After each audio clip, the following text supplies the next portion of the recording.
Salut à tous et bienvenue sur Maxi Fourmi. Aujourd'hui, on va parler des Messor Barbarus Extra Red.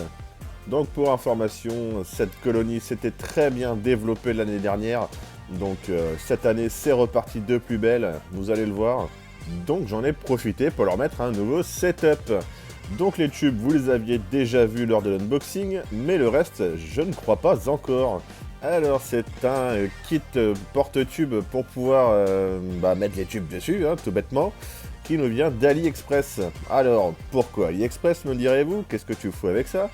Eh ben tout simplement parce que je voulais essayer, je voulais voir un petit peu comment c'était boutiqué.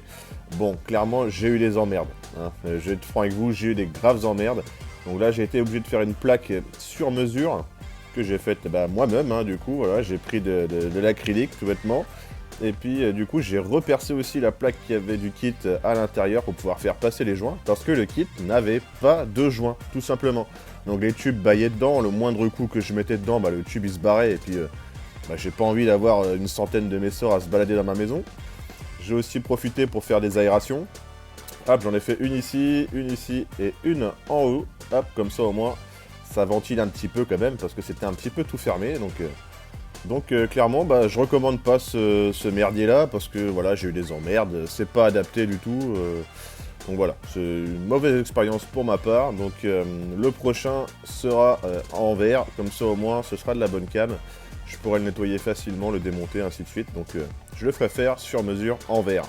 Parce que mine de rien, le principe est pas si bête que ça, hein. Je me suis dit qu'un nid c'est chiant, il faut réhumidifier souvent et tout ça. Donc je me suis dit, pourquoi pas mettre un truc qui porte des tubes, tout simplement. Parce que les tubes, là, moi, la réserve d'eau, elle dure plus d'1 an. Donc c'est quand même beaucoup plus simple. Donc au moins, le principe était bien, mais du coup, il faudrait upgrader un peu le bordel quand même. Parce que là, c'était vraiment pas adapté. Donc pour quelqu'un qui est pas bricoleur, ça aurait été la catastrophe.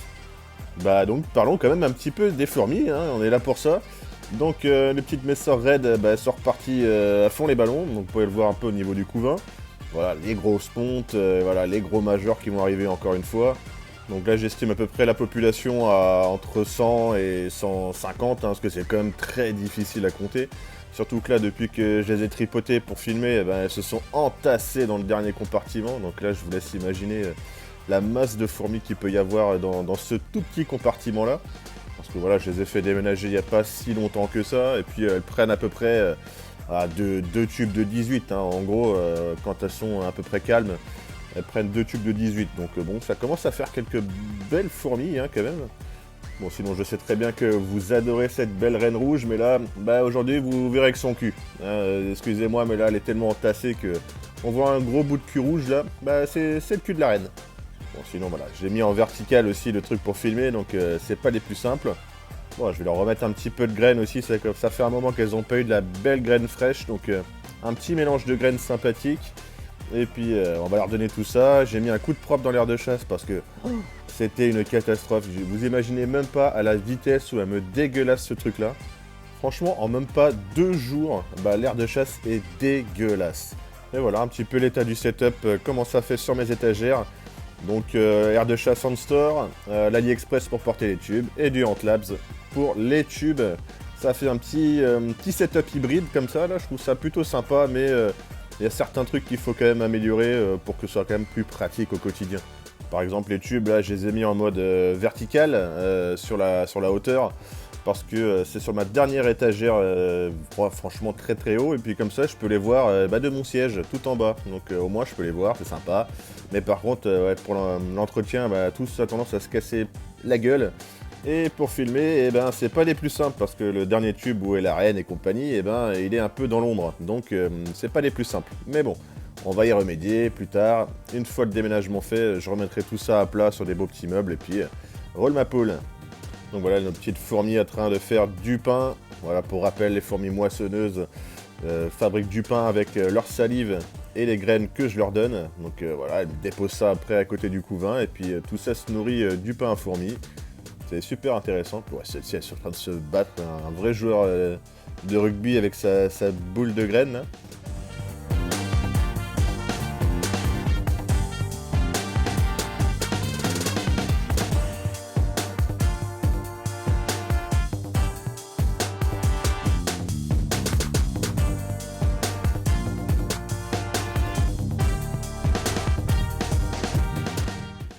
comme d'habitude, elle me stocke un sacré paquet de graines, mais comme la préférée restera la graine de pavot, là, les petites graines un peu bleutées, là.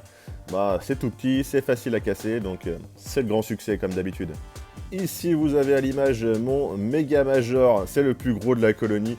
On voyait un petit peu la différence par rapport à la taille des autres ouvrières. Bah, ça commence à faire un beau bestiau. Hein. Bon là, voilà, il donne un tas de fourmis, donc on a du mal à se rendre compte, mais clairement, c'est un mastodonte.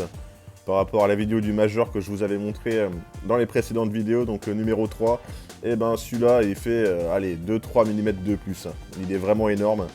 Donc on ne va pas souvent sortir, hein. Je pense qu'il reste en mode cassage de graines à l'intérieur du nid ou protection de la reine. Mais en tout cas, j'ai hâte de voir plusieurs de ces majors-là sortir après dans l'aire de chasse pour castagner. Et sur ce, ça va être la fin de cette vidéo. J'espère que ce petit setup vous aura plu. Il sera amené à changer évidemment par la suite pour améliorer tout ça dans le temps. Et puis, moi je vous dis à la prochaine. Ciao.